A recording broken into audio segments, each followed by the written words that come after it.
डुमरियागंज में NEET UG 2026 परीक्षा में सफलता प्राप्त करने वाले मेधावी छात्र छात्राओं का सम्मान समारोह आयोजित किया गया। यह कार्यक्रम साजिदा हॉस्पिटल के managing director doctor Rafiullah Khan की पहल पर आयोजित हुआ, जिसमें एसडीएम डुमरियागंज और नायब तहसीलदार सहित कई गणमान्य लोग मौजूद रहे। डॉक्टर रफीउल्लाह खान पिछले 3 वर्षों से लगातार नीट क्वालिफाई करने वाले विद्यार्थियों को सम्मानित कर उनका उत्साहवर्धन कर रहे हैं। इस वर्ष 15 सफल छात्र छात्राओं को सम्मानित किया गया। विद्यार्थियों ने अपनी सफलता का श्रेय अपने माता पिता, शिक्षकों और मार्गदर्शकों को दिया।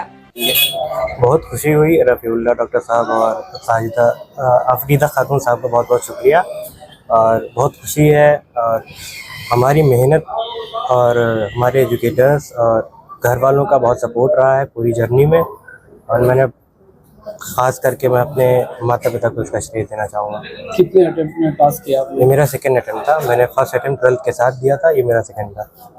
कितने घंटे लगभग आप लोग पढ़ाई करते रहे? ऐसे कोई फिक्स नहीं किया हुआ था कि इतने घंटे पढ़ना है, कोई रूटीन नहीं था, बस खाते थे, पढ़ते थे, थोड़ा सा एंजॉय करते थे बस। किसी घर में आप लोग ने अपने ट्यूशन के जरिए किया या फिर? नहीं, मैं लखनऊ में था, आकाश इंस्टीट्यूट गोमती नगर ब्रांच में। वहाँ पे हमारे गांव के एक मेंटोर भी थे, उनका भी मैं काफ़ी शुक्रिया अदा करूँगा, अजीम फारूकी साहब का। उन्होंने बहुत मदद करी है।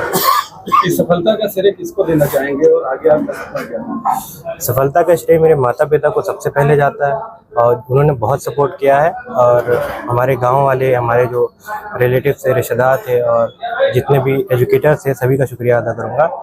और आगे चल के मैं उम्मीद करता हूँ कि और बेहतर, सिर्फ MBBS ही नहीं, आगे चल के और बेहतर पढ़ाई करूँ और अपने क्षेत्र के लिए बेहतर करूँ।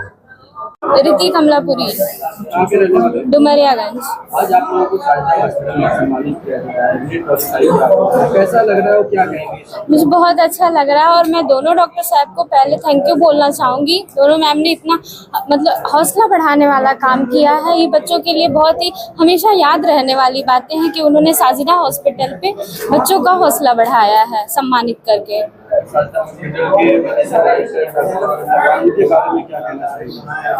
इनके बारे में यही कहना चाहूँगी कि उन्होंने इतना एक डुमरियागंज क्षेत्र में उन्होंने पहला ऐसा हॉस्पिटल है जो सम्मानित कर रहा है नीट के बच्चों को, जो क्वालिफाई करके MBBS की पढ़ाई पूरी करेंगे, उनको सम्मानित करने का बहुत अच्छा कदम उठाया है। आप लोगों ने नीट क्वालिफाई किया है और इसका श्रेय आप किसको देना चाहेंगे? इसका श्रेय मैं मेरे पेरेंट्स को दूंगी, मेरे टीचर्स, मेंटर्स जो रहे हैं, मेरी फैमिली और फ्रेंड्स जो सब भी रहे हैं, सभी ने बहुत ही योगदान किया है। ये मेरी अकेली की परीक्षा नहीं थी, ये इन सब की भी परीक्षा थी।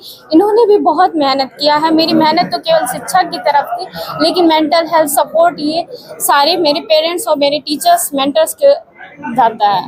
नीट की परीक्षा जो है बहुत ही टफ है, इसलिए आप लोगों ने कितनी तैयारियां की या कहीं? नहीं, मैंने LN इंस्टीट्यूट से पढ़ाई की है। मैं सुबह LN जाती थी कोचिंग, वहाँ से आने के बाद हमारा डेली का यही रूटीन होता था कि हमें जो पढ़ाया गया है वही आके रिवाइज करते थे, और इसमें टीचर्स का भी बहुत सपोर्ट रहा है। मैं डॉक्टर रफीउल्लाह खान, प्रबंधक साजिदा हॉस्पिटल डुमरियागंज का प्रबंधक हूँ।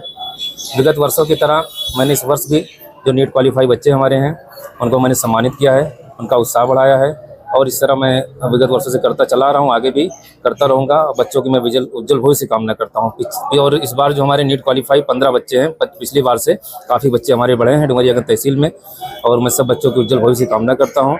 और नीट नहीं बल्कि मैंने पिछली बार जो हमारे PCS क्वालिफाई बच्चे थे उनको भी मैंने सम्मानित किया था, IITN क्वालिफाई थे उनको भी मैंने सम्मानित किया था। तो मैं अपने क्षेत्र के बच्चों का इस तरह उत्साह बढ़ाता रहता हूँ और हर बार करता रहूँगा। मैं उन बच्चों की उज्जवल भविष्य की कामना करता हूँ। तो एक समस्या यहाँ है, यहाँ टीचर्स नहीं मिल पा रहे हैं, बच्चों को बाहर तैयारी करनी पड़ रही है, उसके लिए क्या कहेंगे, क्या अपील करेंगे? नहीं, तो आपने सही कहा, लेकिन इसी दयार इसी जिले के, इसी हमारे तहसील के बच्चे आगे निकल के जा रहे हैं, शिक्षा हासिल कर रहे हैं। और अब तो तमाम टेक्निकल मतलब एडवांस आ गई हैं सुविधाएं, ऑनलाइन क्लासेज होने लगे, बच्चे ऑनलाइन क्लासेज करते हैं। अभी मैंने पिछली बार सुना, मुझे तो नहीं पता था, हमारे डॉक्टर आसिम फारूकी साहब हैं जो इस बस्ती मंडल के बहुत ही मशहूर फिजिशियन हैं, उनकी 2 बेटियों ने घर पे ही ऑनलाइन शिक्षा करके ग्रहण करके ही नीट क्वालिफाई किया, और बहुत अच्छी कॉलेज उन्होंने प्राप्त किया, एक तो एजेंसी और एक कानपुर मिला। मैं उन बच्चों को बहुत ही बधाई देता हूँ, उज्जवल भविष्य की कामना करता हूँ। कितने साल से आप लोग सम्मानित कर रहे हैं? ये 3रा साल हमारा है, 3 साल लगातार 3 वर्षों से कर रहा हूँ। इसका मैं श्रेय अपने बड़े भाई डॉक्टर एहसान साहब को देता हूँ, क्योंकि जब मैं बहुत छोटा था 9th क्लास में 10th क्लास में पढ़ता, तो मेरे बड़े भाई जो है इस कार्यक्रम को उन्होंने हर साल से, और उन्होंने ये भी नहीं, और वो जाके जो बाढ़ में जब होती है, बाढ़ की समस्या जब आती थी, हमारे उतरौला हमारा तराई बेल्ट है, उस गांव में जाके डॉक्टर साहब, हमारे बड़े भाई डॉक्टर एहसान साहब हैं, वो जाके मैं उनसे उन्हीं से प्रेरणा में जो भी लेता हूँ, उन्हीं से प्रेरणा लेता हूँ। क्योंकि जाके बाढ़ में गाँव में पहुँच के घर पे दवाइयों के देना, खाना पहुँचाना, और भी तमाम जो कोरोना काल में भी इतनी बड़ी घटना, इतनी बड़ी समस्या हमारे विकट उस देश में आई, तभी डॉक्टर साहब ने बहुत बढ़ चढ़ के हिस्सा लिया। तो मैं डॉक्टर साहब से प्रेरणा लेता रहता हूँ, बड़े भाई हमारे हैं वो, मैं उनसे सब बहुत कुछ सीखता रहता हूँ।